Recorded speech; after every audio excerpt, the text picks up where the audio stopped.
guys, thanks for joining us on Family Life Today here on YouTube. Make sure you subscribe. You don't want to miss any episodes, so hit the little bell and you'll get notifications and you won't miss anything. And if this encourages you, like it and share it with your friends. Yeah, share it with your friends. Yeah, welcome to Family Life Today. I have no problem talking about, like, complimenting them. If I had a son, hey, you're a handsome young man or you're a beautiful girl. If that's the first thing and the main thing, that's the problem. Yeah. I see it on social media all the time. My beautiful wife, my beautiful kids, that's great. But for the idea that the only adjective most little girls and boys hear is handsome or beautiful. Yeah.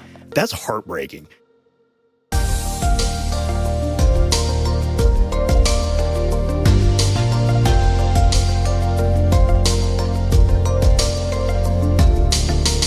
Welcome to Family Life Today, where we want to help you pursue the relationships that matter most. I'm Ann Wilson. And I'm Dave Wilson, and you can find us at FamilyLifeToday.com or on our Family Life app. This is Family Life Today.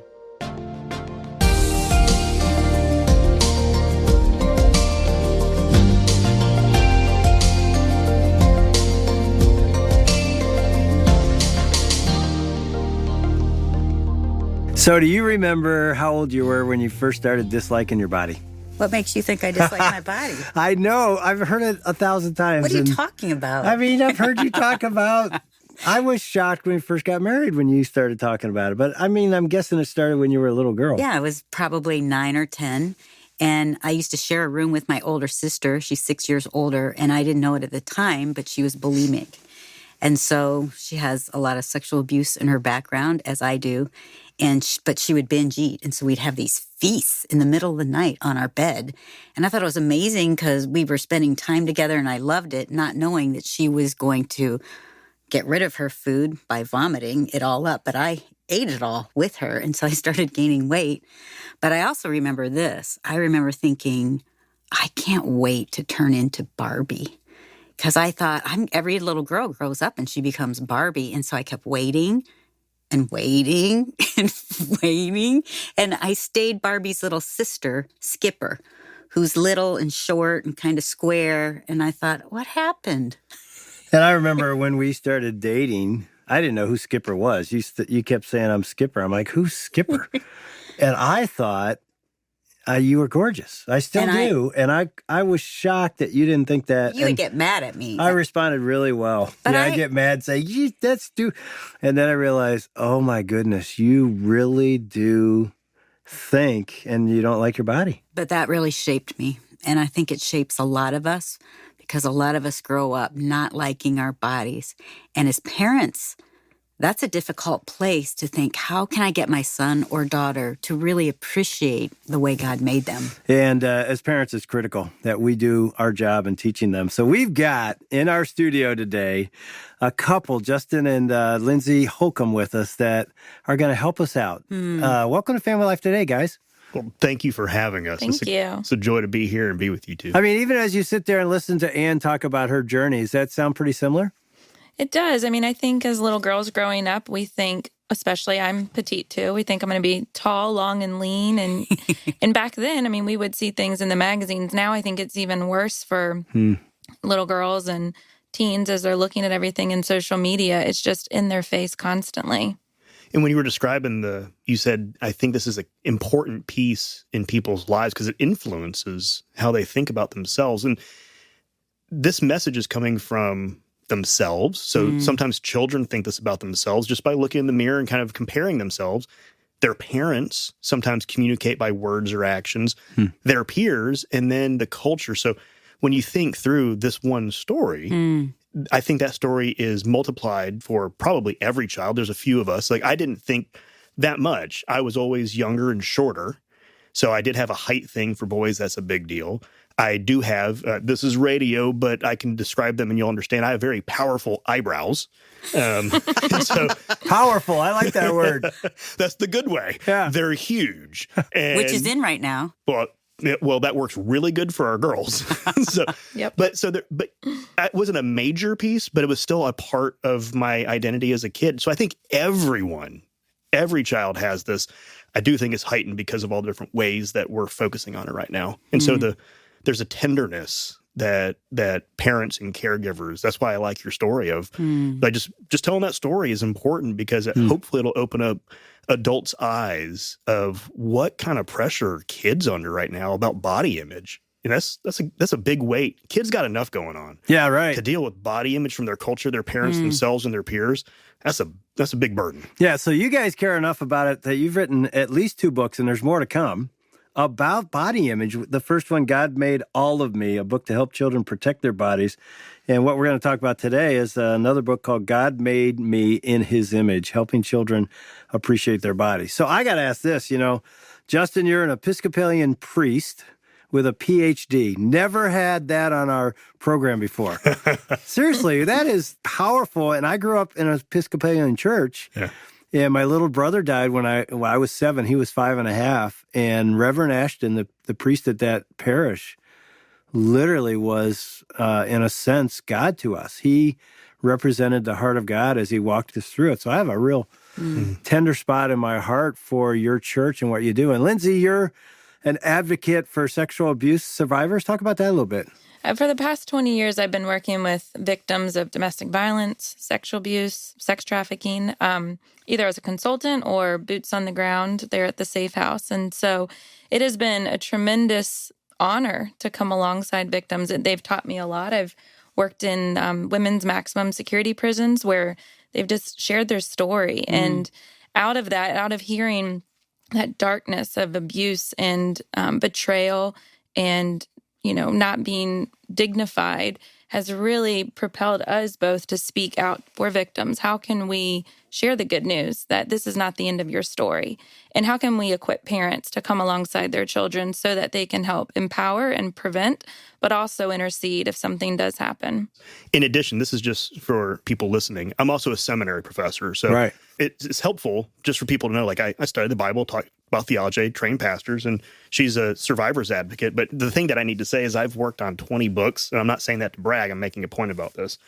And 4 of them I've written with Lindsey. So I'm riding her coattails on all of this. So we have 2 books that are for survivors and then the 2 children books that you mentioned. And so when we met, she was a case manager for a domestic violence shelter while we were dating. And then right after we got married, she was a case manager for a sexual assault crisis center. Wow. Basically, anything that I've written that anyone would know my name for is because I'm basically writing her coattails. Because one time at dinner when we were dating, you said something like, well, don't they do training on this for pastors? And I said, not much. And that's where literally like the ministry she had at the women's federal prison is where one of our books came from. She was teaching a Bible study to a bunch of women in a maximum security prison. So thanks for dragging me along, huh? It's really cool, though.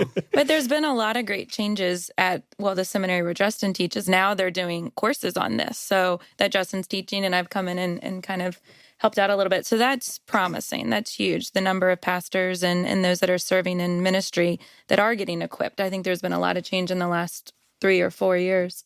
But what Dave was saying, our real credibility, we have kids. Yes. They are 11 and 13. So really in the midst of it all. Yeah, and so obviously as a parent and, as a seminary prof, and you've worked with a lot of people in ministry, why did you decide we need to write something to help parents teach body image in a godly way for kids? What was the angst behind that? There are 2 things. One was knowing how many Christian leaders, pastors, don't talk about the body at all or really well. So just there's not much material out there. A lot of Christians think that like the afterlife is that I want to be a disembodied soul floating around in heaven. Like we're going to have resurrected bodies. And that's actually surprising to a lot of Christians. Wow. And so that's one, is more of the theological ministry. The other piece was just the statistics on the issue of body image. I mean, so basically we've kind of decided we're going to write children's books on difficult issues. The first one was child sexual abuse prevention. This one on body image. So trying to find the pain points where parents feel a burden of they're looking at their kid, they're hearing their kid talk about themselves, or they're watching some of their behavior and they're thinking, what do I do? So we're trying to create resources. I mean, just realizing statistically that like 80% of girls die by the time they're like 10. Now, you got to stop right there. I read that in the last couple pages of your book. We're reading your book, and obviously it's written for children and parents to walk through with children. But you get to the end, and you sort of talk to the parents. And I'm like, wait a minute. 10 years old, girls have already started dieting. Yeah, 80% of girls at 10 have done some type of food restriction. Oh, yeah. We've got two women in the studio. Did both of you do that? I was a gymnast, and so I started at 8. So around the age of 10 is when, they started talking about that. Then later, I was in seminary.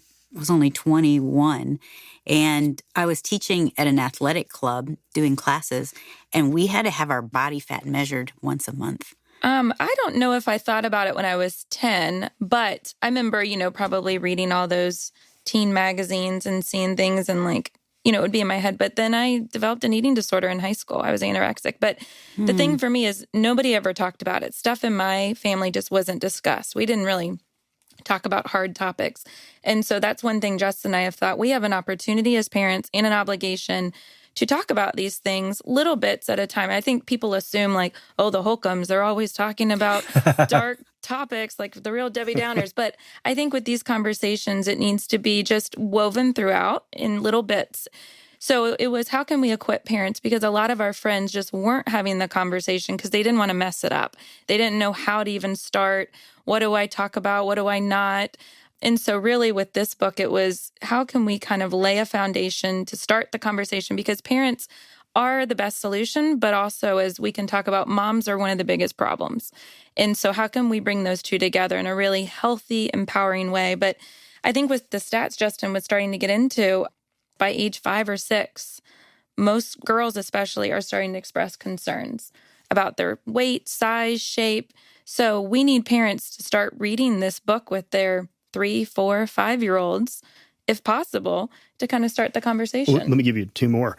So they did a study on 5-year-old girls, and they found that a 5-year-old girl whose mom talks about dieting is twice as likely to have images about herself of being too big. So just the category, just 5-year-olds hearing their mom talk about their diets, which there's a lot of people talking about their diets, that's not helpful. And then the one that really broke my heart is at age 10, 1/3, so 33% of girls and 25% of boys say that their number one concern is their body image. Wow. That's the top concern. We looked at that and thought, well, the Bible has something to say about this. The Christian tradition has something to say about this. And there's some wisdom that's not technically, specifically Christian that people need to hear. And so we wanted to frame the conversation about body image because too often that conversation gets co-opted by the patterns of this world. And we wanted to frame it with, what does the Bible say about this? What does God say about you, about the doctrine of creation, being the image of God? And how do you apply that to a child thinking about their own body?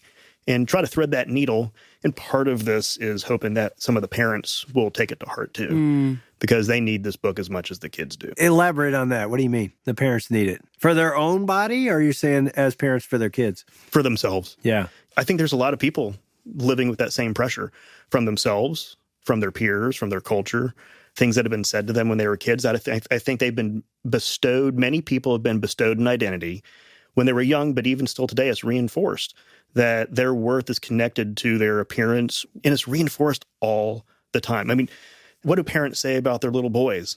He's a little stud, or she's beautiful. I mean, it's just, there's such a focus, the adjectives people use about other people. Oh, what about this guy? He's great. Good-looking dude. What about her? Oh, she's beautiful. I mean, it's usually one of the first things people say about other people, and we know that. We know how the game's being played. And so for the sake of the kids, if the more parents have a healthier view of themselves, that'll spill over into the children from the kids. So, Lindsey, do we tell our kids they're handsome or they're beautiful? Well, I think there's definitely opportunity for that. You don't want them to one day when they're 30 be like, my mom never told me I was beautiful. But if that's the only adjective that we're picking up, or if it's kind of different adjectives but all related around beauty, then that could be troublesome, because then a child will start to think, am I anything but this? Because beauty can be fading. Or what if I, one day don't have that, or if I get old and saggy. So we want to make sure we're highlighting. When we get I was older. going to say, that's happening. I like your if. Gravity's going to win. But I did read once when we do a lot of research before we write these books, and it said the best way to talk about your child's body is to not talk about their body. In the sense of, I'm not going to sit down with my 13-year-old and, mention weight or size, but I could ask her like, hey, how are you feeling about where you are? I mean, she's 13. How are you feeling? Like, we've been talking about your body's changing and all those conversations. There's ways to have that conversation that are going to be encouraging and empowering without me sitting down and being like, hey, I'm feeling overweight. I'm feeling frumpy. Are you feeling overweight? I mean, so I think it's how we have, because I have been sitting around women before when our girls were little, and we had this neighbor, she literally would grab her stomach and be like, and I've seen this through countless women. They'll literally grab their areas of their body that they don't feel that strong about and be like, really need to diet for this section, or I got to lay off such and such. Can't put the bathing suit on with this here. And the kids are there and they hear everything. Yeah. You might think they're not, but they do. And so I think there's ways, like with our 11 and 13-year-old, it's talking about, hey, you're not liking where you are on the volleyball team because you're sitting on the bench a lot. What are some things that we can do to grow in like skill and strength and kind of get you from A to B? And so we talk a lot about grit. We talk a lot about what are some different things you want to try, or I see you really strong in this area. Is there anything else you want to explore? Let's kind of create like a bucket list. Or if you're down one day, okay, you can be down, but then at the end of the day, let's make a plan. Let's pray and ask God to give wisdom about some other things you can try. So it's kind of like, let's not stay stuck in the moment, but we don't sit around and talk about weight or size necessarily. I have no problem talking about like complimenting them. If I had a son, hey, you're a handsome young man, or you're a beautiful girl. I think if that's the main thing, if that's the first thing and the main thing, that's the problem. Yeah. And what I see too much are too many men are complimenting their wives and daughters. I see it on social media all the time. My beautiful wife, my beautiful kids. That's great. Everyone, like, I think I'm with you. I'm like, you criticize yourself. I think you're amazing. Yeah. But for the idea that the only adjective most little girls and boys hear is handsome or beautiful. Yeah. That's heartbreaking.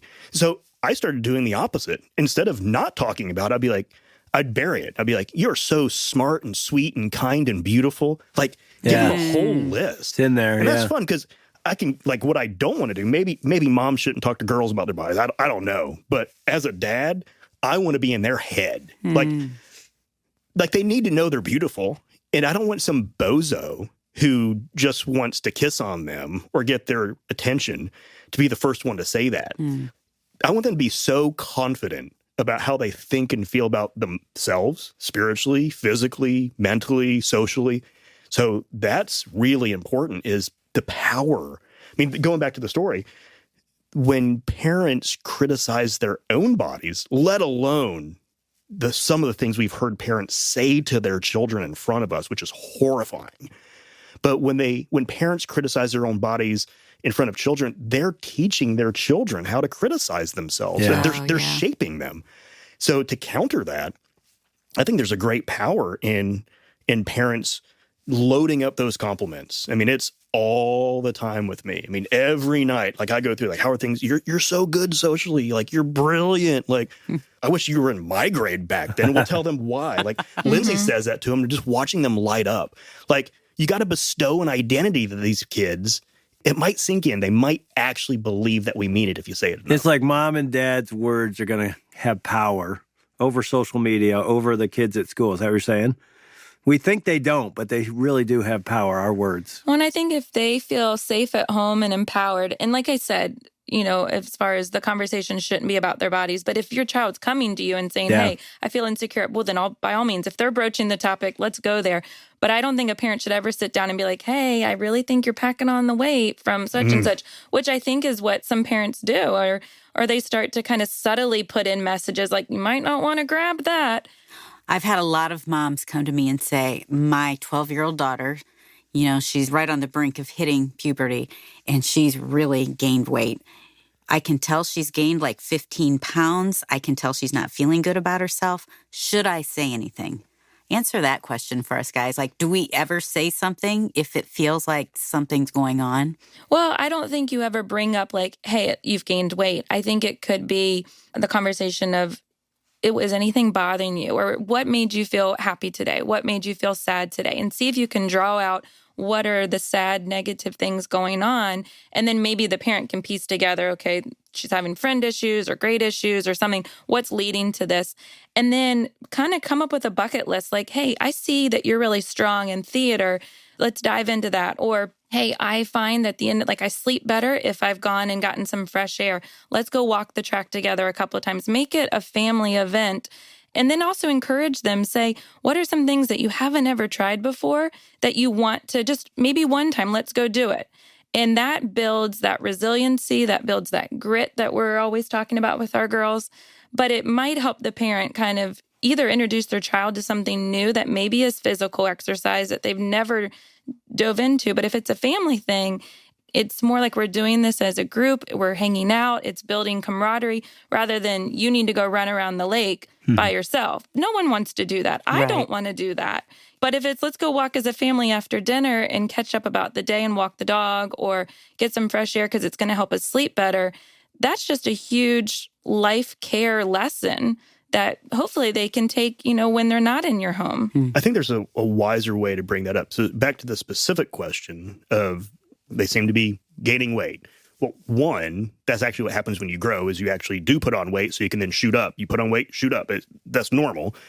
But two, I think reframe it. This is what you did so well, Lindsey, when they're younger and still do but reframe it from a weight discussion to a health discussion. Like go broader. Just be like, hey, like how do you think through like sleeping, eating, health, exercise? Asking the question would be horrifying. So find a way to get there, do a little bit more work, maybe drop some seeds here and there, and then like prepare for a few days to where you might actually see if something comes up from the conversation. Like be strategic about this. In the way that Lindsey talked about food, I remember her talking about this. I mean, there was sometimes food and anytime food. Not good and bad food. Like talk about food, but talk about it for health reasons. And so sometimes food is, sweets. It's not bad food because then you get in their head and then welcome to your eating disorder pathway. Or anytime food is all the stuff you'd want them to eat anyway. So I think it's reframing. I think there is a point of checking in. That's what you're describing, Lindsey, is getting them to talk because usually they might actually think that about themselves. They might notice someone at school most likely has said something. So there's probably going to be something that was said that was harmful that they'll tell you, and then you can address it. Then you start saying, well, what do you think about that? Well, I want you to be healthy. I want your body strong. I mean, this has happened to our girls. I mean, I think we can tell the story, but our girls, 11 and 13, they are stereotypically what our culture would say beautiful, like stunning. And they have been criticized by their peers. One of them was called fat, and she is, that was the word that was used. I hate just saying it because it's just the way that's used, but she's not obese. She's not anything. She's not a rail, but she's also, she's an athlete. And the child who said it's just a mean girl.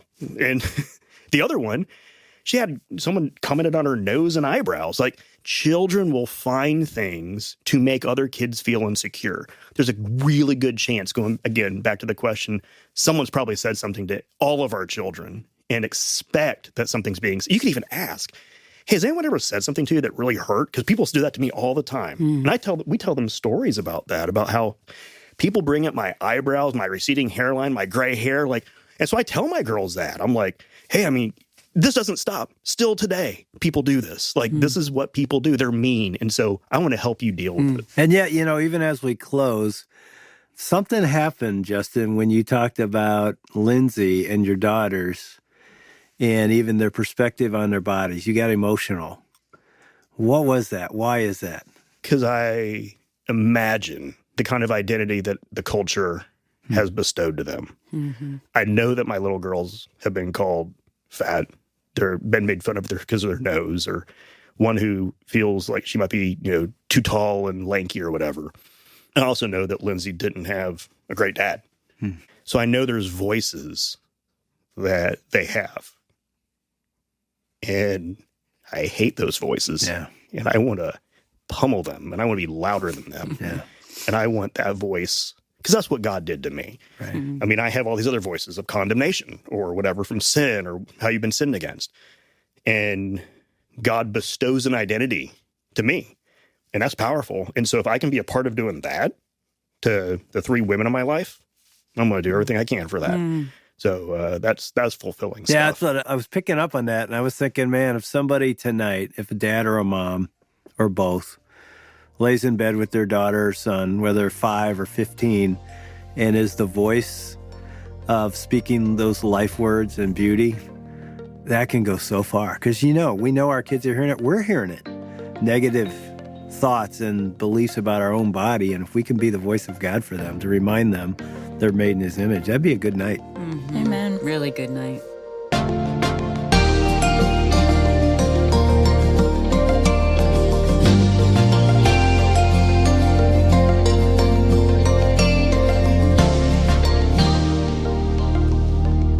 That was Dave and Ann Wilson talking with Justin and Lindsey Holcomb on Family Life Today. We'd love to send you a copy of their children's book, God Made Me in His Image, when you make a donation of any amount this week at FamilyLifeToday.com. Or when you give us a call with your donation at 1-800-358-6329.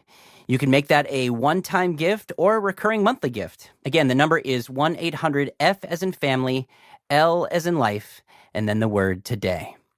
And if you know of anyone who could benefit from today's conversation, you can share this podcast wherever you get your podcasts. And while you're there, it'd really help us out if you'd rate and review us. Now, if starting a conversation with your kids about their body image is at all intimidating, read yes, you're going to want to join Dave and Ann Wilson as they talk again with Justin and Lindsey Holcomb. They'll help make it at least less intimidating than it may sound. That's coming up tomorrow. We hope you can join us. On behalf of Dave and Ann Wilson, I'm Shelby Abbott. We'll see you back next time for another edition of Family Life Today.